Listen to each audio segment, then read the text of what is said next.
So, today we are going to start our class on the Greek tragedy. Every year, this topic, or rather, this text, Oedipus, is given to me.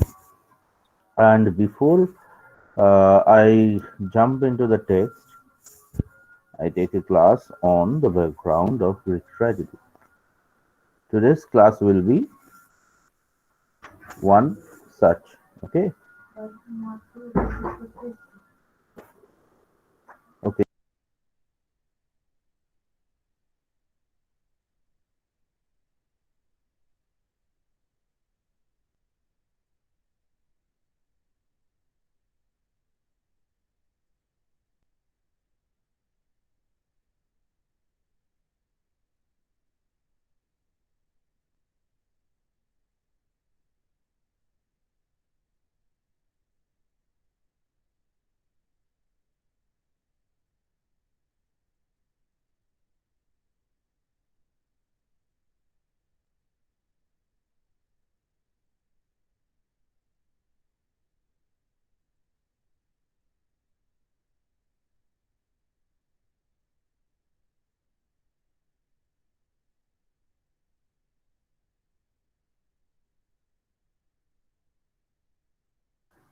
Okay. Can you see the presentation? This one. Can you see anyone? Just give me a response. Yes, sir. Yes, Yes, sir. Okay. sir. Okay. Okay. So just give. I think you all have this. Just give me 1 minute. I am.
Okay, sorry for the late. I had a guest and therefore I had to attend him. Okay, so today I will be speaking about the Greek classical drama. I think you have gone through this note that I had provided you during the last class or after the last class. So therefore, you have a kind of, I would say, basic knowledge regarding the Greek classical tragedy. So let me just brush it up.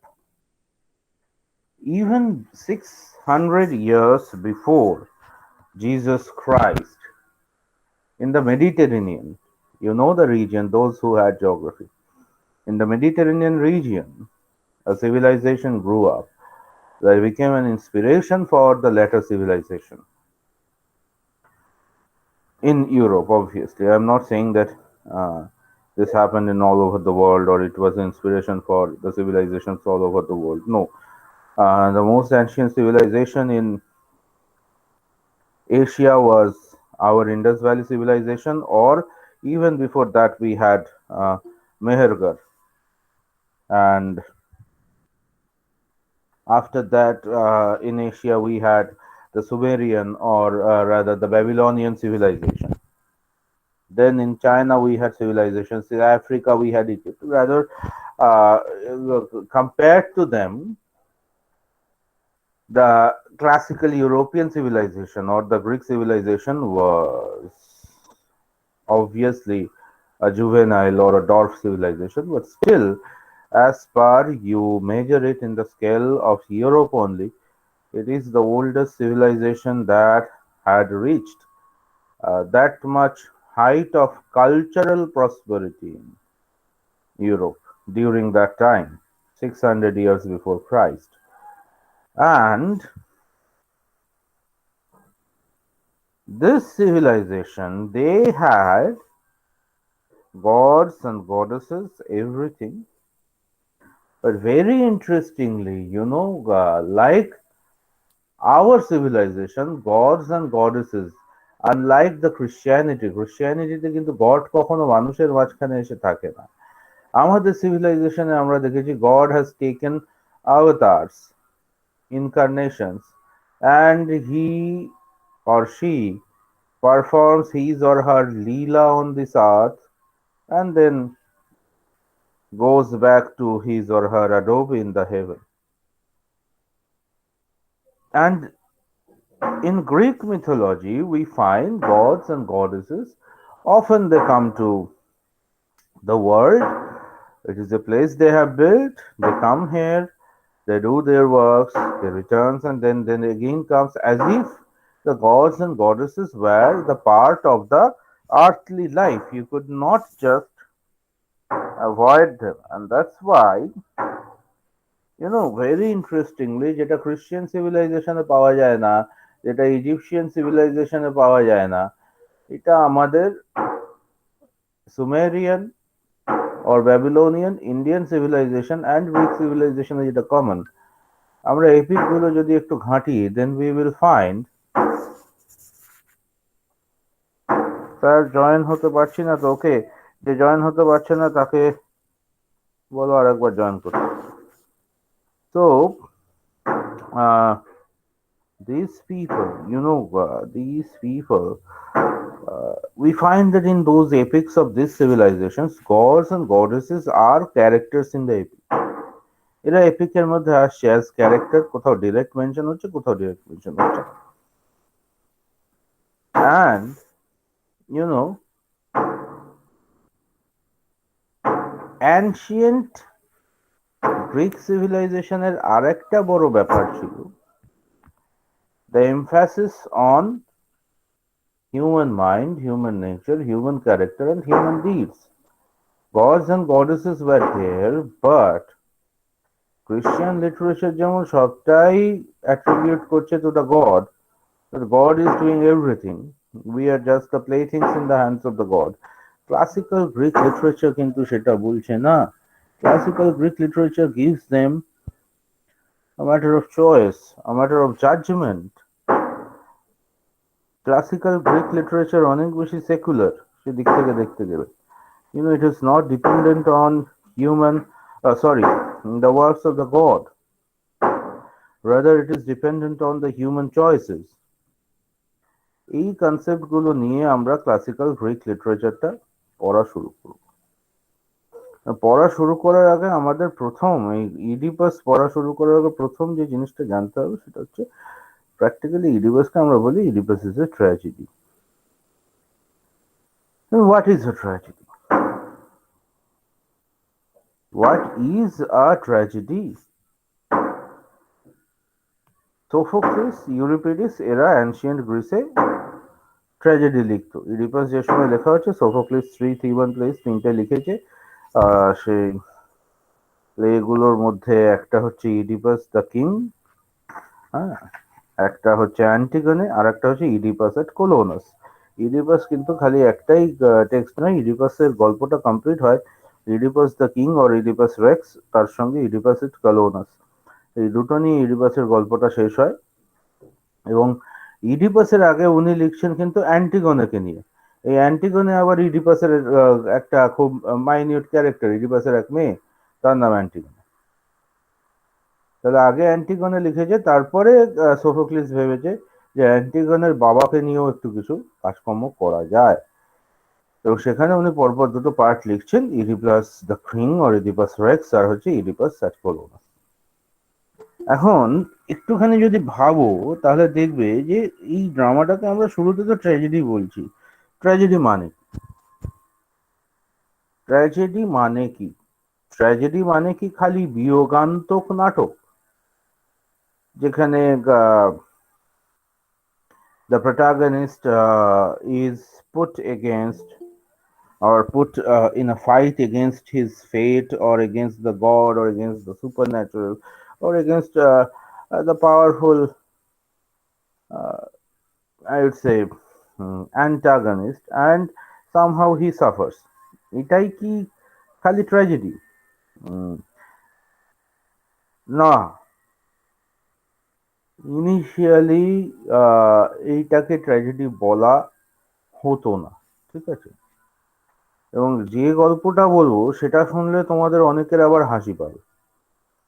Ancient গ্রিসে বিভিন্ন দেব দেবীর নামে festivals হতো।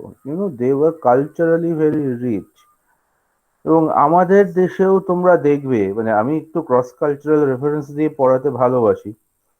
আমাদের যখন এই গাজন হয়, চড়ক হয়, মনসা পুজো হয়, বনবিবির পুজো হয়, গ্রামের দিকে বিভিন্ন পুজোর সময় আমরা কি করি? যাত্রা পালা করি। এবং সেখানে আমরা কি তুলে আনি? চাঁদ বিবির পালা, মনসা পুজোর পালা, বেহুলা লক্ষিন্দরের পালা, ধর্মমঙ্গল থেকে পালা, লাউ সেনের গল্প। হ্যাঁ, এখন যাত্রার গল্প পাল্টেছে কিন্তু গ্রামের দিকে এখনো এই পালাগুলো হয়। হ্যাঁ, লক্ষ্মী পালা, কালী পালা, এই যে পালা গানগুলো হচ্ছে বা যাত্রা পালাগুলো হচ্ছে, হুম, তো এইগুলোর মধ্যে দিয়ে আমরা কি করি? আমরা আমাদের ফোক মিথোলজিটাকে বাঁচিয়ে রাখি। এটা কিন্তু, বা ছৌ নাচের মধ্যে যে গল্পগুলো হয়, বিভিন্ন উৎসবে পুরুলিয়ার দিকে গেলে ছৌ নাচ হয়, ভাদু টুসুর গান হয়, এই পালা গানগুলোর মধ্যে আমরা আসলে কি করছি? এটা কি খালি ধর্ম? ধর্মের সঙ্গে কিন্তু কালচারটা ওতপ্রোতভাবে জড়িয়ে আছে। মানে ধর্ম জিনিসটা এমনই একটা জিনিস, ধর্ম মানে কি, যেটা ধারণ করতে হয়। অর্থাৎ দ্য ওয়ে ইউ লিভ। ধর্ম কথার মধ্যে কিন্তু কোনো ভগবান নেই, ধর্ম কথাটার মধ্যে কিন্তু কোনো উন্নাসিকতা নেই, ধর্ম কথাটার মধ্যে কোনো সংকীর্ণতা নেই। ধর্ম কথাটার মানে হচ্ছে যা ধারণ করতে হয়। Religion, the thing you realise, যেটা বুঝে তোমাকে জীবনযাপন করতে হয়। তাহলে তোমার যাপনের, your living, a part of your living is obviously your culture. গল্প শোনা, গল্প বলা, সেটাকে মানে আগেকার দিনে প্রথমে হতো গল্প বলা হতো, পালা গান শোনা হতো। পরে কি করা হলো? এই পালা গানটাকেই অভিনয় করে দেখানো শুরু হলো। ক্যারেক্টার গুলোকে ভাগ করে এক একজন এক একটা গানের অংশ গাইছে, তাহলে অনেকটা নাটকের ফরম্যাটে ফিরে গেল। এবং এইভাবে আস্তে আস্তে নাটক ডেভেলপ করছে আমাদের দেশে। এবং ইউরোপিয়ান কালচারেও সেই একই জিনিস হচ্ছে। প্রথম প্রথম গল্পের আকারে হতো, গল্প বলা হতো এই সমস্ত অনুষ্ঠানগুলোতে, তারপরে দেখা গেল এই গল্পের ক্যারেক্টার গুলোকে যদি একজন একজন আলাদা আলাদা করে প্লে করে তাহলে কেমন হয় জিনিসটা। তখন যে জিনিসটা হচ্ছে আস্তে আস্তে ছোট ছোট ইনিশিয়াল নাটকের ব্যাপার তৈরি হচ্ছে। এবং যদি তুমি শেক্সপিয়ার পড়ে ফেলেছো আগে এবং তারপরে যদি তুমি অ্যারিস্টটল পড়ো, বা অ্যারিস্টটল সরি ইউরিপিডিস বা সোফোক্লিস পড়ো, দেখবে এদের ড্রামার স্ট্রাকচারটাও অত জটিল নয়। সামান্য কতগুলো অ্যাক্ট বা কতগুলো সিনে ভাগ করা, অত জটিল ডিভিশন থাকে না। যাই হোক, একটা বিগিনিং, একটা মিডল, একটা এন্ড, এইরকম একটা ভাগে ভাগ করা থাকে। এবার যে গল্পটায় আসি, যে আমাদের দেশে যেরকম এইরকম তোরা দেখেছিস এরকম পালাগান যাত্রাপালা, অর্থাৎ কোথাও গিয়ে ধর্মের সঙ্গে কালচারের একটা অদ্ভুত আত্মিক যোগাযোগ আছে। এবং প্রত্যেকটা, যদি একটু অ্যানথ্রোপোলজিক্যাল স্টাডি করিস, অর্থাৎ যদি একটু কালচারাল স্টাডিজ দিকে যাস, দেখবি প্রত্যেকটা কালচারের শুরু কিন্তু ধর্ম থেকে। যে কোনো দেশের আহ প্রথম লেখাটা কিন্তু কাব্য, এবং সেই কাব্যের শুরুটা কিন্তু ওই শ্লোক বা মন্ত্র লেখার মধ্যে দিয়ে, প্রেয়ার লেখার মধ্যে দিয়ে, এটা মাথায় রাখতে হবে। এবং সেরকম নাটকও হচ্ছে, বা নাটকের যে গল্পগুলো আসছে সেগুলোই ধর্মের গল্পগুলো নিয়েই প্রথম নাটক লেখা হচ্ছে। প্রথম নাটক কিন্তু সেকুলার নাটক নয়, ধর্ম নিয়ে লেখা নাটক। কিন্তু সেটা যে কোনো সভ্যতায়, যে কোনো সিভিলাইজেশনে। বাট ইফ ইউ থিঙ্ক যে ক্লাসিক্যাল গ্রিক লিটারেচার, তাহলে গিয়ে দেখবে সেখানে ধর্ম নিয়ে, ভগবান নিয়ে লেখা হচ্ছে, ঠিক আছে, ভগবানের জন্য করা হচ্ছে প্রথম প্রথম, কিন্তু পরবর্তীকালে দেখা যাচ্ছে আস্তে আস্তে ওরা এমন জায়গায় নাটকটাকে নিয়ে যাচ্ছে যেখানে কিনা এই নাটকগুলো ভগবানের একটা ছোঁয়া থাকলেও, ভগবানের একটা প্রভাব উপর থেকে থাকলেও, আমরা ক্লাসিক্যাল গ্রিসে যে নাটকগুলো লেখা হচ্ছিল সেইগুলোতে বুঝবো ক্যারেক্টার অনেক বেশি ইম্পর্টেন্স পাচ্ছে, মানুষটা অনেক বেশি ইম্পর্টেন্স পাচ্ছে। ঠিক আছে, এইবার তোদের একটা গল্প বলি, যে ট্র্যাজেডি কথাটা কোথা থেকে এলো। এই তো আগে বললাম যে প্রত্যেকটা ধর্মের অনুষ্ঠানের সময় পালা গান হচ্ছে। অ্যানশিয়েন্ট গ্রিসেও কিন্তু এইরকম বিভিন্ন দেবদেবীর জন্য বিভিন্ন অনুষ্ঠান করা হতো, বিভিন্ন দেবদেবীর জন্য বিভিন্ন অনুষ্ঠান করা হতো। তোদের মধ্যে কেউ ওয়াল্ট ডিজনির হারকিউলিস মুভিটা দেখেছিস? না পারলে আজকে দেখে ফেলবি, তাতে অ্যানশিয়েন্ট গ্রিক সিভিলাইজেশন সম্পর্কে একটা ধারণা তোদের থাকবে, কেমন ছিল কি ছিল।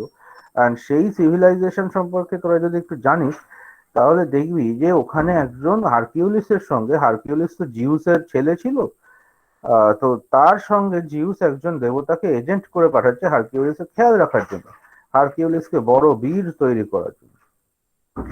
সেই দেবতার বডির অর্ধেকটা হচ্ছে মানুষের মতো, আর পেটের নিচ থেকে বাকিটা হচ্ছে ছাগলের মতো। তার নাম Dionysus, and he is the god of art, every kind of skills, সেটা মার্সেনারি স্কিল হতে পারে, লিটারারি স্কিল হতে পারে, অ্যান্ড নলেজ। এই সমস্ত কিছু স্কিলের দেবতা হচ্ছে ডায়োনিসাস, অনেকটা আমাদের সরস্বতীর মতো। এই ডায়োনিসাসের জন্য, to show respect to Dionysus, each year the Grecian people used to arrange a festival, the festival of Dionysus. And সেখানে কি সেলিব্রেট করা হচ্ছে? কালচার সেলিব্রেট করা হচ্ছে, লিটারারি নলেজ সেলিব্রেট করা হচ্ছে। স্বাভাবিক, সেখানকার প্রায়োরিটি থাকবে লেখকরা, কবিরা। এবং সেই কবি লেখকরা কি করছে, তাদের লেখা নাটক সেখানে পেশ করছে। আগেকার দিনে কিন্তু নাটক আলাদা কিছু ছিল না। এই যে ট্র্যাজেডি গুলো লেখা হতো, দোজ ওয়্যার রিটেন। আমরা তো এখন অনেকটা ট্রান্সলেশন হয়েছে বলে কিছুটা তাও প্রোজ ফরম্যাটে পাচ্ছি, কিন্তু practically these were written in the form of poetry. সেখানে কিন্তু পোয়েট্রি হিসাবেই এগুলোকে পেশ করা হতো, যে পোয়েট্রিতে অনেকগুলো ক্যারেক্টার থাকতো, মানে ওই রবীন্দ্রনাথের কাব্যনাট্য নাট্যকাব্য টাইপের যেগুলো পড়েছিস না, ওই আহ ইয়ে কর্ণকুন্তী সংবাদ টাইপের, ওই রকমের জিনিসগুলো মানে হচ্ছে জিনিসটা। তো প্রথমে কিন্তু এইভাবে শুরু হয়েছিল, অ্যান্ড এইখানেই কিন্তু ট্র্যাজেডি গুলো লেখা হচ্ছে। এবার এইখানে বলতে হবে যে ট্র্যাজেডি কি, দেবতার উদ্দেশ্যে লেখা কিছু সিরিয়াস ড্রামা, সেগুলোকে ট্র্যাজেডি কেন বলা হচ্ছে, ট্র্যাজেডির সঙ্গে দুঃখের কি সম্পর্ক। ইনিশিয়ালি একটা শকিং কথা বলবো, ট্র্যাজেডির সঙ্গে সেই অর্থে দুঃখ কথাটার কোনো সম্পর্ক নেই। আসলে ডায়োনিসাসের বডির নিচের পার্টটা তো ছাগলের মতো ছিল, it was like a goat. So ওর কে অনার জানিয়ে, ডায়োনিসাসকে অনার জানিয়ে যে পারফরমেন্স গুলো করা হচ্ছে, the performers use to wear a goat skin, ছাগলের ছাল পরতো তারা। They used to wear goat skin while performing. And in ancient Greece, can you tell me anyone goat skin কে কি বলা হতো? Anyone can you tell me ancient Greece এ কি বলা হতো goat skin কে? Ancient Greece এ goat skin কে বলা হতো ট্র্যাগয়েডিয়া। So those people who used to perform wearing goat skin, and what they used to perform, the thing they used to perform wearing goat skin was called tragedy. So শুনে খুব অবাক লাগছে যে এতদিন tragedy সম্পর্কে জানতাম বিয়োগান্তক নাটক মানেই ট্র্যাজেডি, না। এইবার এই যে লেখাগুলো লেখা হতো, এর কিছু সার্টেন ফিচার ছিল, সেই ফিচার গুলোর কথায় পরে আসবে। কিন্তু মাথায় রাখবে এই ডায়োনিসাসের জন্য সোফোক্লিস, ইউরিপিডিসের মতো লেখকরা যে ড্রামাটা লিখছেন সেটাকে বলা হতো ট্র্যাজেডি, এবং তার শুরুটা হচ্ছে ট্র্যাগয়েডিয়া বা গোট স্কিন থেকে। এখন এই যে লেখাটা লেখা হতো সেই সম্পর্কে আমাদের বলে গেছেন, কে বলে গেছেন? অ্যারিস্টটল বলে গেছেন। কোন বইতে বলে গেছেন? পোয়েটিক্স নামে একটা বইতে উনি বলে গেছেন। স্যার এখন ট্র্যাগেডিয়া স্পেলিংটা একবার বলুন না। হ্যাঁ, গোটের স্কিনে যেটা বললেন ওটার স্পেলিংটা একবার বলুন না। Tragoidia, TRAGOIDIA probably. Thank you sir. Tragoidia. Okay, so তোরা নোটস নিচ্ছিস? বাবা কি ভাগ্য আমার। যাই হোক, অর রাদার এই গানটাকে আবার গোট সঙ্গও বলা হয় অনেক জায়গায়, ঠিক আছে, অনেক জায়গায় পাবে this was also called, tragedy was also called goat song because it was sung wearing a goat skin. So যাই হোক, এটা গেল ওই হিস্ট্রিটা। এবার বলি যে এই ট্র্যাজেডি কি, কেন কি, এই ব্যাপারে আমরা কোথায় পাবো ডেফিনেশন? ডেফিনেশনটা পাবো আমরা অ্যারিস্টটলের পোয়েটিক্স বলে একটা বইতে। এবার এই পোয়েটিক্স বইটা লেখার পেছনে একটা ইতিহাস আছে। প্রাচীন গ্রিসে একজন মহান দার্শনিক ছিলেন, তার নাম ছিল Plato. I think you have known the name Plato, because এর আগে তোমরা 11-12-এ যে ধরনের কবিতাগুলো পড়ছো, স্পেশালি মিটিং অ্যাট নাইট, এটা পড়তে গেলে তোমাদের ওই প্ল্যাটনিক লাভের কনসেপ্টটা জানতে হবে। প্ল্যাটনিক লাভের কনসেপ্টটা তোমরা জানো? জানো না। যাই হোক, সেই প্ল্যাটনিক লাভের মানে হচ্ছে যে এমন ভালোবাসা যেখানে দেহ তত্ত্বের চেয়ে মনের মিলটাই অনেক বেশি প্রাধান্য পায়, that is platonic love. So এই প্ল্যাটনিক লাভের কনসেপ্টটা দিয়েছিলেন প্লেটো বলে একজন দার্শনিক। কারণ প্লেটো গল্প নিয়ে একটু যদি তোমাদের বলি, তাহলে বলবো প্লেটোর একটা যে দিকটা লিটারেচারের সঙ্গে জড়িয়ে আছে। প্লেটো ফিলোসফার হিসেবে মারাত্মক রিয়েলিস্টিক ছিল, এবং উনি মনে করতেন, Plato use to think that the poets are practically doing a mimicry of human activities and human thoughts. তখনকার দিনের কবিতা তো খুব একটা ওই মানুষের মনের কথা বলতো না, রাদার হিউম্যান অ্যাকশন গুলোকে মিমিক করতো। যেমন তুমি দেখো আগেকার দিনে যে এপিক গুলো লেখা হয়েছে ইন ফর্ম অফ পোয়েট্রি, তাতে মনের কথা কোথায়, তাতে তো ঘটনা বলা হচ্ছে, মানুষ কি করেছে সেই গল্প বলা হচ্ছে। তখনকার দিনে পোয়েট্রিতে এই ধরনের গল্প বলা হয়। এবং প্লেটো বলছে যে গল্প বলার মধ্যে সত্যি কোথায়, কিন্তু মানুষ যা করছে সেটাকে কপি করে লিখে দিচ্ছে, অর্থাৎ তার মধ্যে কোনো অরিজিনালিটি নেই। বরং কিছু কিছু ক্ষেত্রে তুমি কি করছো, মানুষ যা পারে না এবং অদ্ভুত অলীক কিছু জিনিস তুমি লিখে ফেলছো। This is something that may motivate the common people to think alike the writer, এবং এটা কমন পিপলকে মোটিভেট করতে পারে কবির মতো করে ভাবতে, এবং অনেক ক্ষেত্রে সেটা কি হতে পারে, রাষ্ট্র ব্যবস্থার বিরুদ্ধে চলে যেতে পারে। কেন? মানুষের অলীক কল্পনায় একটা সুন্দর রাজ্য রাষ্ট্রের কথা বলা হয়, কিন্তু সেটা তো বাস্তবে সম্ভব নয়। বাস্তবে মানে সেই অর্থে যদি তুমি দেখো, Plato were taking the side of the kings. Plato বলছে যে না, রাজারা তো এইরকম ভাবে রাজ্য শাসন করতে পারে না। অনেক সময় সব সময় যে সবার মনের কথা সবার ইচ্ছা মতো একটা রাজত্ব হবে, একজন লেখক লিখে ফেলছে একটা ইউটোপিয়ার গল্প যেখানে সবকিছু ভালো, সেটা তো সম্ভব না।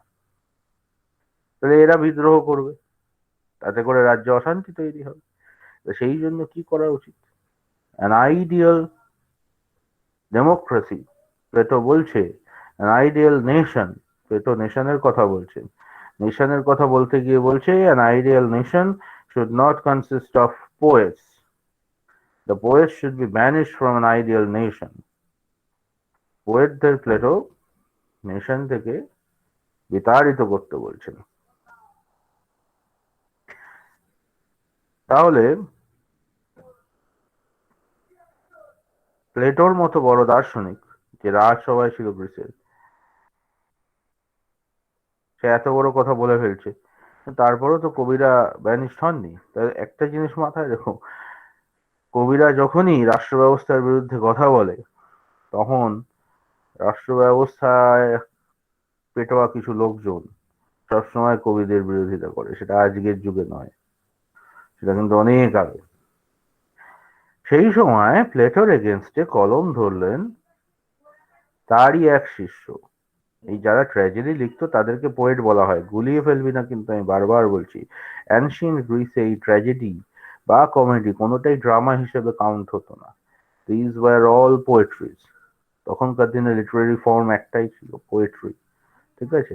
সুতরাং যারা ড্রামাটিস্ট, প্লে রাইট, সোফোক্লিস কিন্তু অ্যানশিয়েন্ট গ্রিসে he was counted as a poet. Euripides was counted as a poet because they had written their plays in the form of poetry. আমরা অন্য ফর্মে ট্রান্সলেট করার সময় পড়ছি ঠিকই, কিন্তু initially in Greece it was written in the form of poetry, or rather tragedy and comedy were included in the periphery of poetry as well, কারণ dialogue গুলো পোয়েট্রি মোডেই লেখা হতো। তো এই সময় প্লেটোর এগেনস্টে কলম ধরলেন প্লেটোরই শিষ্য অ্যারিস্টটল। যে বলে না, গুরু মারা বিদ্যা, sometimes the student becomes a greater brain than the teacher. Obviously Aristotle পোয়েটদের ডিফেন্স করলেন, এবং ডিফেন্স করে বললেন না, পোয়েটরা যেটা লিখছে সেটা খালি মিমিক্রি নয়, তারা একটা ট্রুথ বলে, তারা একটা ফিলোসফিক্যাল ট্রুথ বলে, because they observe what is happening around them, then they filter it through their own conscience and then represent it. That is a philosophical truth, psychological truth. এই ট্রুথের জায়গাটা তুলে ধরলেন প্রথম অ্যারিস্টটল। বললেন না, এটা খালি মিমিক্রি নয়, খালি নকল করা নয়, এ যেটা বলছে তার মধ্যে সত্যি আছে, সে তার নিজের চিন্তা ভাবনাটাকে বাবা ঢুকিয়েছে ওর মধ্যে। সুতরাং whatever the poet creates is not a duplicate thing, but it is original. ওই রবীন্দ্রনাথ একটা কথা বলে গেছেন, যেটা তখনকার দিনের অ্যারিস্টটল বলেছেন। কি বলেছেন? আপন মনেরও মাধুরী মিশায়ে তোমারে করেছি রচনা। রবীন্দ্রসঙ্গীতটা নিশ্চয়ই শুনেছো। রবীন্দ্রনাথ এমন একটা লোক, মানে আমি পড়ানোর ক্ষেত্রে তো আমার পড়ানোয় রবীন্দ্রনাথ বারবার ফিরে আসেন, কারণ রবীন্দ্রনাথের মতো জীবন দর্শন খুব কম লোকের আছে। তো অ্যারিস্টটলের কথাটা তোমরা যদি বুঝতে না পারো, তাহলে রবীন্দ্রনাথের এই গানটি শুনো।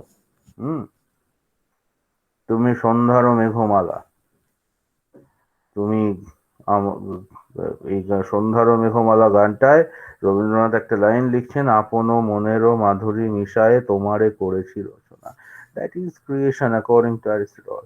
যে আমি চারপাশে যা দেখছি তাকে আমি ফিল্টার করছি নিজের চিন্তা ভাবনা থ্রু দিয়ে, এবং সেটাই আমি প্রেজেন্ট করছি। সেটা কিন্তু মিথ্যে নয়, সেটা একটা নতুন সত্যি, যেভাবে আমি দেখছি সেই সত্যি, এবং সেই সত্যিটা আমি তোমাকে দেখাতে চাইছি। এবং তুমি তার মধ্যে থেকে সত্যিটা কিভাবে আহরণ করবে সেটা তোমার ব্যাপার। আমি তো ইনফ্লুয়েন্স করতে চাইছি না, তুমি তোমার মতো করে দেখবে, আমি আমার মতো করে দেখবো। সো এই জিনিসটা অ্যারিস্টটল লিখলেন, এবং তার ফলে কিন্তু কবিদের একটা সম্মান বৃদ্ধি হলো। তো অ্যারিস্টটলের পোয়েটিক্স এর অনেক ইংলিশ অনুবাদ পাওয়া যায়, পারলে পড়ে দেখো।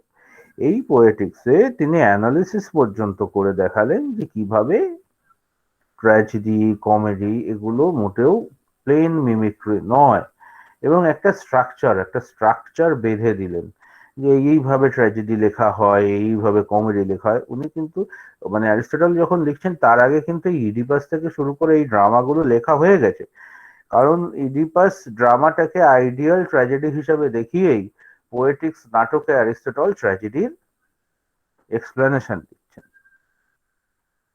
ঠিক আছে?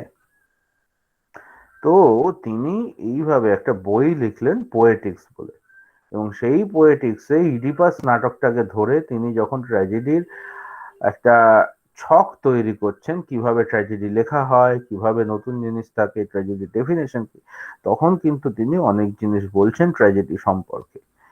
এবং এই ক্লাসিক্যাল গ্রিক ট্র্যাজেডি পড়তে গেলে সেই জিনিসগুলো জানা তোমাদের খুব দরকার। আমি আগের দিন নোটসে সেই জিনিসগুলো দিয়েছি। But the thing is that এই জিনিসগুলো সবসময় যে তোমরা বুঝবে সেটা নয়। সেই কারণে আমি আজকে তোমাদের সামনে যেটা, এই যে ব্যাকগ্রাউন্ডটা বললাম, বলার পরে আমি আজকে একটু তোমাদের সামনে ট্র্যাজেডি ডেফিনেশনটা একটু বুঝিয়ে দেবো। ট্র্যাজেডি নিয়ে দেখো কতগুলো কথা বলেছেন। বলছেন, tragedy then is a process of imitating an action which has serious implications, is complete, and possesses magnitude by means of language which has been made sensuously attractive, with each of its varieties found separately in parts enacted by persons themselves and not presented through narrative, through a course of pity and fear, completing the purification, that is catharsis, sometimes translated purgation of such emotions. So, দেখো এখানে কতগুলো জিনিস চলে আসছে। প্রথম যে জিনিসটা আসছে সেটা হচ্ছে tragedy is a process of imitating an action. এই ইমিটেশন, যেটাকে অ্যানশিয়েন্ট গ্রিসে বলা হতো মাইমেসিস, MIMESIS, ওই নোটসটায় পাবে, এগুলো লেখার দরকার নেই। এবং এখানে অ্যারিস্টটল কি বলছেন আমি ওখানে লিখেও ছিলাম ওই নোটসটায়। Contrary to Plato, Aristotle asserts that the artist does not just copy the shifting appearances in the world, but rather imitates or represents reality itself and gives form and meaning to that reality. In doing so, the artist gives shape to the universal, not the accidental. Poetry, Aristotle says, is a more philosophical and serious business than history, for poetry speaks more of universal, history of particulars. এই জায়গাটা খুব important জায়গা। আমার ট্র্যাজেডির definition বোঝাতে অনেকগুলো class লাগে, একটু বলি। ইমিটেশন বা মাইমেসিস বোঝাতে গিয়ে অ্যারিস্টটল বলছেন, এবং অ্যারিস্টটল কিসের সঙ্গে ডেফিনেশন নিয়ে আসছেন, যে এই যে যে জিনিসগুলো চারপাশে ঘটে সেটা দুজনে লেখে, একজন হিস্টোরিয়ান লেখে, একজন পোয়েট লেখে। হিস্টোরিয়ানের লেখার মধ্যে একটা লিমিটেশন আছে, বিকজ এই হিস্টোরিওগ্রাফির জায়গাটাও পড়তে হবে তোমাদের। How history is written, historiography, এই জায়গাগুলো আস্তে আস্তে তোমাদের জানতে হবে। তো এই হিস্টোরিওগ্রাফির কথা বলতে গিয়ে অ্যারিস্টটল বলছে the purpose of an historian is limited because the historian only can write what has happened, কি হয়ে গেছে। He can not predict the future, he cannot write what will happen in future. No, history doesn't allow him to do that. But the poet, from his perception of what has happened and what is happening, writes the universal thing that this generally happens. And in doing so, he can give a clue to the future, as well as he can write something which is universalized. That means এটা generally হয়, এই জেনারেলাইজেশনটা poet করতে পারে। And এই জেনারেলাইজেশনটা করা হিস্টোরিওগ্রাফাররা, হিস্টোরিয়ানসরা পারে না, তাদের অতীতের মধ্যেই সীমাবদ্ধ থাকতে হয়। বর্তমানে কি হচ্ছে, বর্তমানে কি হয়, সাধারণত কোন পরিস্থিতিতে কি হতে পারে, কি হওয়া উচিত, এইগুলো পোয়েট বলে। পোয়েট আইডিয়াল পরিস্থিতিটা বলতে পারে। অবভিয়াসলি হিস্টোরিয়ানস কি করে, হিস্ট্রিটাকে মরালাইজ করে দেখানোর চেষ্টা করতে পারে। তার কারণ একটাই হচ্ছে, হিস্ট্রি যে লেখা হয়, এই হিস্ট্রিটা কিন্তু মাথায় রাখতে হবে কোনো না কোনো এজেন্ডা থেকে লেখা হয়। কোনো না কোনো রাজার আন্ডারে লেখা হচ্ছে, কোনো না কোনো রাষ্ট্রশক্তির আন্ডারে লেখা হচ্ছে, কোনো না কোনো শাসন ব্যবস্থার আন্ডারে লেখা হচ্ছে। সুতরাং হিস্ট্রি কিন্তু সবসময় সেই রাষ্ট্রশক্তির কথা মাথায় রেখে ইতিহাস লিখবে একজন হিস্টোরিয়ান, সে খটাতে চাইবে না। কিন্তু পোয়েট কি করছে, পোয়েট তো ফিকশন লিখছে। ফিকশনের মধ্যে সে কিন্তু ফিকশনের ক্যারেক্টার গুলো হিস্টোরিক্যাল নাও হতে পারে, কিন্তু তার মধ্যে থেকে সে কি বয়ে আনছে, আইডিয়ালি একটা সিভিলাইজেশনের কোন পরিস্থিতিতে কি হয়। Maybe Macbeth is a historical character, but ম্যাকবেথের জায়গায় যদি অন্য কেউ থাকতো, সেও ওই পরিস্থিতিতে কিন্তু কি কাজ করতো সেটাই শেক্সপিয়ারকে দেখা যেত। প্র্যাকটিক্যালি ম্যাকবেথ কেন আইডিয়াল, কারণ ম্যাকবেথেও শেক্সপিয়ার হিস্ট্রিকে ডেভিয়েট করছে in order to show high ideal জায়গায় কি হয়। ম্যাকবেথের গল্প যাদের পড়া তারা জেনে রেখো, হলিনশেডের যে হিস্ট্রি অফ ইংল্যান্ড বইটা আছে তাতে দেখানো রয়েছে কিন্তু ম্যাকবেথ আর ডানকান একসঙ্গে মিলে, সরি ম্যাকবেথ আর ব্যাংকো একসঙ্গে মিলে ডানকানকে মেরেছে। কিন্তু ম্যাকবেথ নাটকে ব্যাংকোকে খুব ভালো একজন লোক হিসেবে দেখানো হয়েছে। যদি ম্যাকবেথ কখনো পড়ানোর সুযোগ হয়, তার হিস্টোরিক্যাল রিজনিং গুলো আমি দেব। কিন্তু বুঝতে পারছো যে আইডিয়ালি একজন অথার কি করতে পারে, পোয়েটিক একটা লাইসেন্স নিতে পারে, নিয়ে সে কিন্তু আইডিয়াল কি হয় বা আইডিয়ালি কি হওয়া উচিত সেটা দেখাতে পারে, যেটা হিস্টোরিয়ানস দেখাতে পারে না। সুতরাং এই যে আইডিওলজি, এই যে মরালিস্টিক এলিমেন্ট, এটা কিন্তু এই ইমিটেশনের মধ্যে আছে। ঠিক আছে, নেক্সট আমরা যে পোর্শনটায় যাব সেটা হচ্ছে দেখো ডেফিনেশনের পরেরটা বলেছে an action which has serious implication। এখন এইখানে দুটো জিনিস চলে আসে, একটা ট্র্যাজিক হিরোর কনসেপ্টে চলে আসে, আর একটা আসে ওই সিরিয়াস ইমপ্লিকেশন, কোন ঘটনাটা সিরিয়াস আর কোন ঘটনাটা সিরিয়াস নয়। আজকে এইটা বলেই ক্লাসটা শেষ করব, তারপরে বাকি ডেফিনেশনটা আমরা নেক্সট দিন পড়বো, কোন ঘটনা সিরিয়াস কোন ঘটনা সিরিয়াস। এবার আমি তোমাকে বলি, ধরো সাপোজ তোমার পাড়ার মোড়ে একটা ছেলে অজ্ঞান হয়ে পড়ে গেল, তাকে চারটে লোক তুলে নিয়ে গিয়ে হসপিটালে ভর্তি করে দিল, কেউ জানতেও পারবে না, খালি তার সেই ছেলেটার বাড়ির লোক হয়তো জানতে পারলো, পাড়ার দু চারজন যারা দেখেছে জানতে পারলো, ভুলে যায়। এখন ধরে নাও যদি আমাদের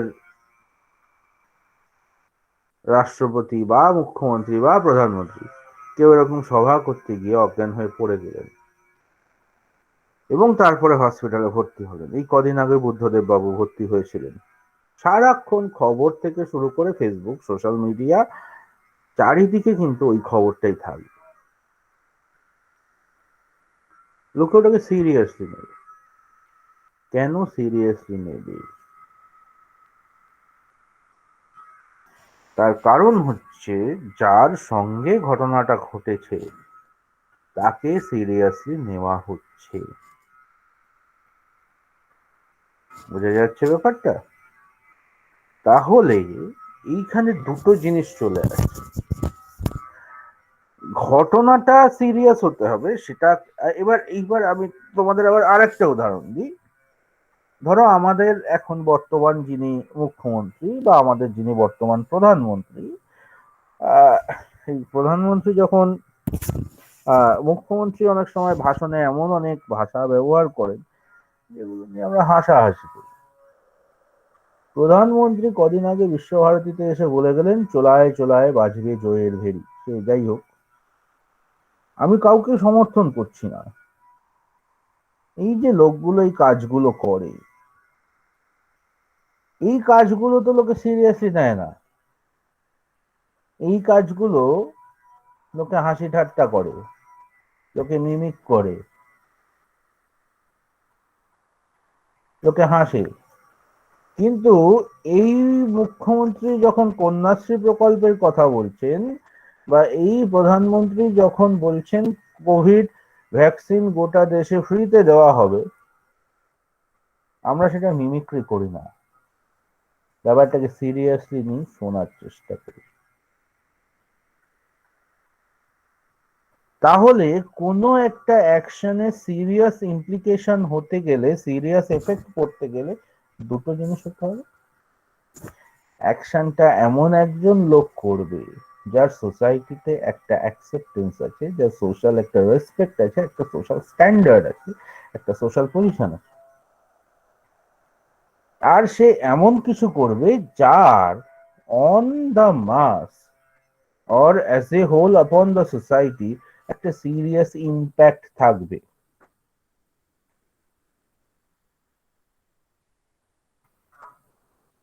মুখ্যমন্ত্রী যখন গভর্নমেন্ট গভর্নমেন্ট করে চেল্লায় আমরা হাসি, যখন বলে প্রধানমন্ত্রীকে কোমরে দড়ি পরিয়ে নিয়ে যাবো আমরা হাসি।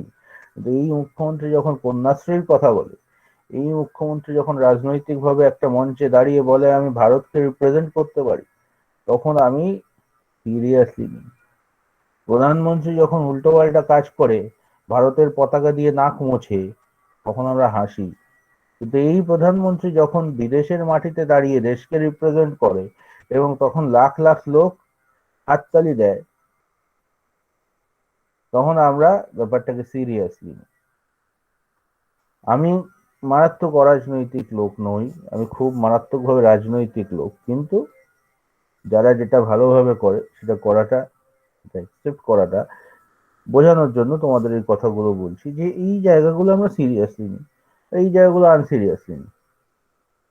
তার কারণ হচ্ছে এই জিনিসটা যে দুটো জিনিস মাথায় রাখতে হবে। একটা সোশ্যাল ইমপ্লিকেশন, কোন জিনিসটা কতটা গুরুত্বপূর্ণ, কতজনকে এফেক্ট করছে, আর হচ্ছে কে করেছে। এই কন্যাশ্রী নিয়ে ভাষণ যদি আমি দাঁড়িয়ে দিই, কেউ শুনবি না।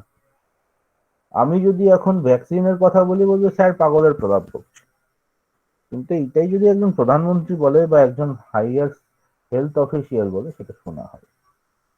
তাহলে বোঝা গেল আমি কোনো একটা কাজ করছি, আর কোনো একজন সোশ্যালি অ্যাকসেপ্টেড লোক, সোশ্যালি ভ্যালিউড একটা লোক সেই একই কাজ করছে, কোনটাকে সিরিয়াস বলা হবে? এবং দুজনের কাজের আবার গভীরতাটাও মাপতে হবে সেখানে। তাহলে আপাতত আমরা জানলাম দুটো পোর্শন, ট্র্যাজেডির সংজ্ঞা দুটো পোর্শন আমরা জানলাম। একটা হচ্ছে মিমিক্রি বা মাইমেসিস, আর একটা হচ্ছে an action with serious implication. এই দুটো জিনিস বোঝো, বাকি সংজ্ঞাটা আবার পরের ক্লাসে বোঝাবো। ঠিক আছে? তাহলে আজকে আশা করি যেটুকু বোঝালাম সেটুকু তোমরা বুঝেছো। বুঝেছো কি? Yes, sir. Yes, sir. একদম একদম গল্পের মতো করে আমি বলার চেষ্টা করছি তোমাদের সামনে। খুব কঠিন করে ক্লাসিক্যাল ড্রামাটাকে আমি তুলে ধরতে চাই না। একদম গল্পের মতো করে বলে দিচ্ছি, কারণ এরপরে আবার ইন কন্ট্রাস্ট টু দ্যাট আমাকে ইন্ডিয়ান গ্রামার কনসেপ্টও বোঝাতে হয়। রস বা নবরসের সূত্রগুলো আমাকে পড়াতে হবে, নাট্যশাস্ত্রটাও পড়াতে হবে। তো সেই জন্য হালকা করে যতটা বলা যায় বলছি। তোমরা একটু পড়াশুনোটা করো, ঠিক আছে? পড়াশুনো করে এইগুলো যে নোটসটা দিয়েছি ওগুলো একটু ঘাঁটো। আর পারলে ইডিপাসের টেক্সটটাও আমি তো দিয়ে দিয়েছি, গল্পের মতো করে টেক্সটটা পড়ো, ঠিক আছে? এর পরের ক্লাসে আবার যখন দেখা হবে ডেফিনেশনের পরের অংশটা বলবো। একদিনে পুরো ডেফিনেশনটা বোঝালে মাথা থেকে গুলিয়ে যাবে। এইবার তোমরা যেটা করবে সেটা হচ্ছে চ্যাট বক্সে যে যার নাম টাইপ করে দেবে, এটা অ্যাটেন্ডেন্স হিসাবে কাউন্ট হবে। লগ আউট হওয়ার আগে নামটা টাইপ করে লগ আউট হয়ে যাও, ঠিক আছে?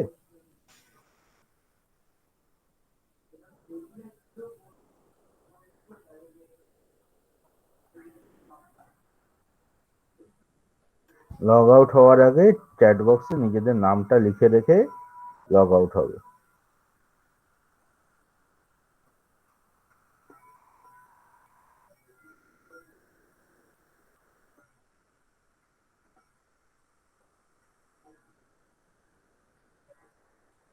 ভালো লাগছে তো পড়ানো? ইন্টারেস্টিং লাগছে গল্পের মতো করে শুনতে তোদের? ইয়েস স্যার, ভালো লাগছে। ভালো লাগছে তো? ঠিক হ্যাঁ আছে। স্যার। Yes, গল্পের sir. মতো করবে, একটু একটু just try to make it lighter. লিটারেচারকে যদি মাথার উপর চাপিয়ে দাও, লিটারেচার মাথার উপর চেপে বলবে। তার থেকে আমরা মজা করে পড়বো, গল্পের মতো পড়বো। আমরা নেক্সট ক্লাস থেকে কিছু কিছু অডিও ভিজুয়াল দেখবো, দেখতে দেখতে পড়বো, ঠিক আছে? যতটা পারবো ইন্টারেস্টিংলি আমরা পড়বো। আর খালি টেক্সট পড়বো না, টেক্সটের বাইরে গিয়েও আমরা কিছু কিছু জিনিস পড়বো, so that we can make it a very interesting thing. Leave করার আগে দয়া করে নামটা টাইপ করে যাবে, বারবার বলছি, এটা অ্যাটেন্ডেন্স হিসেবে কাউন্ট হবে।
চলো বাকি পাঁচ জন্য নামটা টাইপ করো।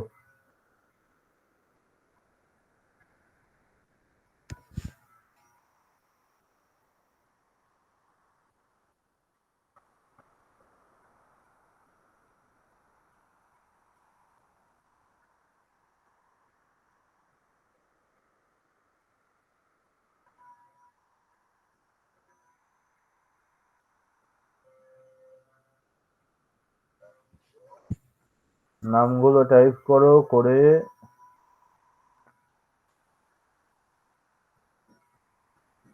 চ্যাট বক্স ক্লিয়ার করবে।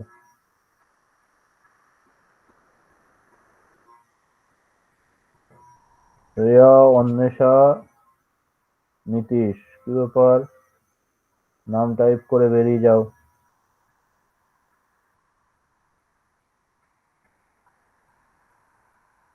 নইলে কাউকে পাওয়া যাচ্ছে না।